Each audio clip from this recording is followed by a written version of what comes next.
গোত্তা খেতে খেতে মাধ্যমিক পাশ করেছো, গ্রেস দিয়ে উচ্চ মাধ্যমিকের গন্ডি টপকেছো। টুনির মাও তোমাকে মেয়ে দেবে না।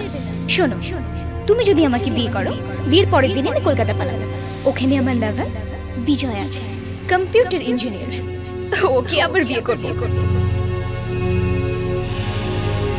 মা, কি হলো রে? আমি কলকাতা গিয়ে গ্র্যাজুয়েশন কমপ্লিট করব, ডিগ্রি নিয়ে আসবো। ডিগ্রি? ডিগ্রি?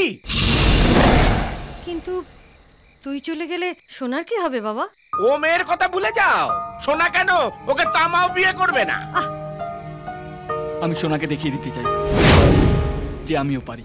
আচ্ছা ঠিক আছে, এই শেষবার তোর পেছনে আমি পয়সা ঢালছি, ডিগ্রি নিয়ে তবে ফিরবি। দেব মাঠে নামে জেতার জন্য, আর জেতার পর ট্রফি ঘাড়ে করে নিয়ে রোড শো করে।